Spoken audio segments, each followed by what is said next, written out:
بڑھانے کے اقدامات پر بھی گفتگو۔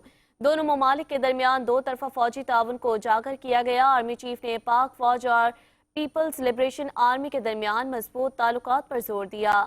جنرل لی نے یادگار شہداء پر پھول چڑھا کر خراج عقیدت پیش کیا۔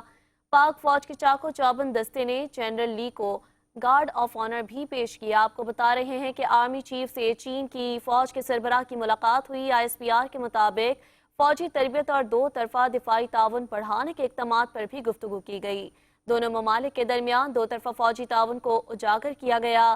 آرمی چیف نے پاک فوج اور پیپلز لبریشن آرمی کے درمیان مضبوط تعلقات پر زور دیا۔ جنرل لی نے یادگار شہداء پر پھول چڑھا کر خراج عقیدت پیش کیا۔ پاک فوج کے چاقو چوبند دستے نے جنرل لی کو گارڈ آف آنر بھی پیش کیا۔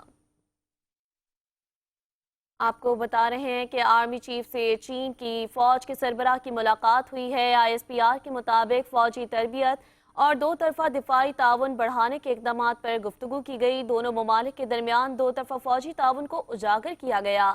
آرمی چیف نے پاک فوج اور پیپلز لبریشن آرمی کے درمیان مضبوط تعلقات پر زور دیا۔ جنرل لی نے یادگار شہداء پر پھول چڑھا کر خراج عقیدت پیش کیا۔ پاک فوج کے چاقو چوبند دستے نے جنرل لی کو گارڈ آف آنر پیش کیا۔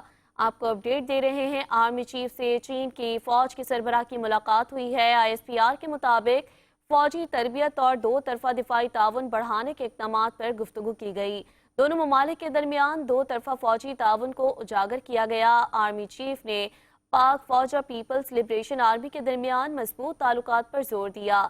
جنرل لی نے یادگار شہداء پر پھول چڑھا کر خراج عقیدت پیش کیا۔ پاک فوج کے چاقو چوبند دستے نے جنرل لی کو گارڈ آف آنر پیش کیا۔